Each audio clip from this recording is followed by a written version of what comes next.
Don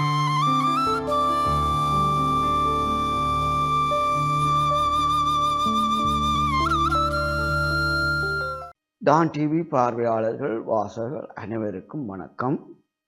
உளவளம் உளநலம் பேணவே மகிழ்வான வளமிக்க வாழ்வுக்கு எண்ணங்களை உணர்வு உள்ளத்தால் கட்டுப்படுத்த வேண்டும் என்ற தலைப்பில் உணர்வற்ற உள்ள எண்ணங்களை உணர்வு உள்ளத்தால் கட்டுப்படுத்த வேண்டும் என்ற தலைப்பில் உள்ளத்தில் ஆழமாக ஆழ்மனத்தில் நல்ல எண்ணங்களை எப்படி விதைப்பது என்பதை விளக்க விரும்புகிறேன்.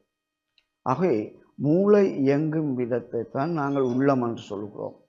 அந்த மூளை இயங்கும் விதத்தில் நாங்கள் உளப்பகுப்பாய்வு செய்யும் போது பழைய வகுப்பின்படி 3 விதமாக சிக்மண்ட் ஃப்ராய்ட் உள்ளத்தை பிரித்திருக்கிறார். ஒன்று உணர்வு மனம், முன் உணர்வு மனம், உணர்வற்ற மனம் என்று. ஆனால் பிந்திய உளப்பகுப்பாய்வின்படி அதிசிறப்பு உணர்வு மனம், உணர்வு மனம், துணை உணர்வு மனம், உணர்வற்ற மனம். அவை உணர்வற்ற மனம் என்பது நாங்கள் உண்டு கழித்த பின்னர் உறங்கும் போது வேலை செய்கிறது. அது நடைமுறைக்கு சாத்தியமில்லாத எண்ணங்களையும் மனதில் கொண்டு வந்துடும். தெருவில் பார்த்தது எல்லாத்தையும் மீட்டு பார்க்கும். ஆகவே உணர்வு மனத்தால் அவற்றை கட்டுப்படுத்தும். இது நடைமுறைக்கு உதவாது, சூழல் ஏற்றுக்கொள்ளாது, சமூகம் அங்கீகரிக்காது என்று உமக்கு எது கெட்டது என்று என்பது தெரியுதோ அதை நாங்கள் நீக்கிக் கொள்ளலாம். பள்ளிக்கூடத்தில் படித்ததை சொல்லுவென்றால் சொல்ல வராது. திரைப்படத்தில் பார்த்துவிட்டு அந்த அதில் ஆடவரெல்லாம் பாடவரலாம் என்று பாட்டு கூட பாடுவீங்கள். அதுக்கும் இதுக்கும் என்ன தொடர்புன்னு நீங்கள் கேட்கலாம். படப்பாட்டு பாடுறது நீங்கள் பாடமாக்குறீங்க, ஒரு நகைச்சுவை என்ற படத்தில் பார்த்த உடனே சொல்ல வருது. அப்போ ஏன் நாங்கள் பள்ளிக்கூடத்தில் படிக்கிறது ஞாபகத்தில் வருது? அதை நாங்கள் வகுப்பில் ஆசிரியர் எவ்வாறு கற்பித்தார் என்றவாறு நாங்கள் கற்பிப்பதன் ஊடாக கற்பித்து பார்க்கறது.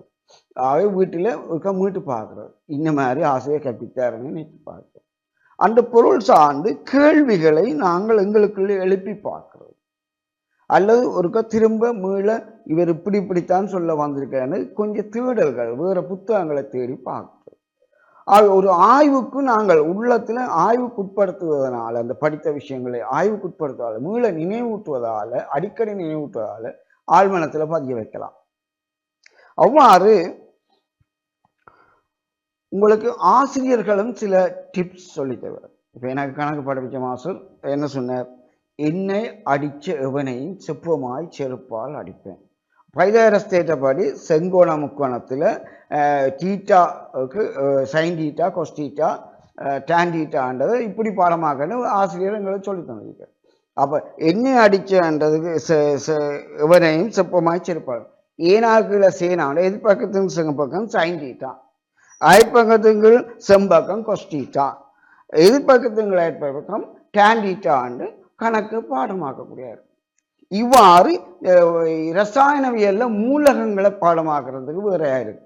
இவ்வாறு ஒவ்வொரு பாடக்குறிப்புகளையும் ஆசிரியர்மார் இவ்வாறு நினைவூட்டக்கூடியதாக சொல்லி தருவார்.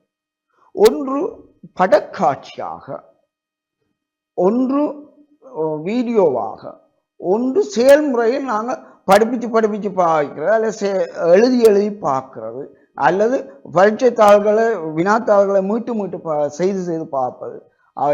ப்ராக்டிஸ் மேக்ஸ் மேன் பெர்ஃபெக்ட் என்று சொல்லுவாங்க. அது இவ்வளவு பயிற்சி இருப்பதன் கூடாகவும் மனதில் பதிய வைக்கலாம். ஆகவே நீங்கள் எப்போ கவலைப்படாமல் இருக்கிறீங்க, அது கவனத்தில் எடுக்காமல் இருக்கிறீங்க, எப்போ திண்டுட்டு உறங்கும் போது, அல்லது நண்பர்களை காய்ச்சி கொண்டு போகுது, அல்லது தெருவால் போகும்போது சில தவறான எண்ணங்கள், இந்த உணர்வற்ற மனம் அது நடைமுறை சாத்தியமற்றதை தானே நினைக்கும். இங்கே கண்ட காட்சியெல்லாம் நினைவு வரும். ஆகவே அந்த தவறான எண்ணங்களை ஆழ் மனதில் பதிக்கக்கூடாது. அவற்றை எப்படி நாங்கள் மனதில் இருந்து கலட்டணும்னா இது சமூகம் ஏற்றுக்கொள்ளாது, இந்த நன்மதிப்பை குறைச்சி போடும், நாளைக்கு நான் கௌரவமாக ரோட்டால் போய் வரையலாது என்றவாறு தேவையற்றதை மனதில் அடிக்கடி நினைவூட்டாமல் நீக்கிக்கொள்ளி நல்ல வழிகளை, நல்ல சிந்தனை, நல்ல எண்ணங்களை மனப்பதிவு செய்து நல்ல மனிதராக வாழ வேண்டும் என்று கூறி விடைபெறுகிறேன். நன்றி.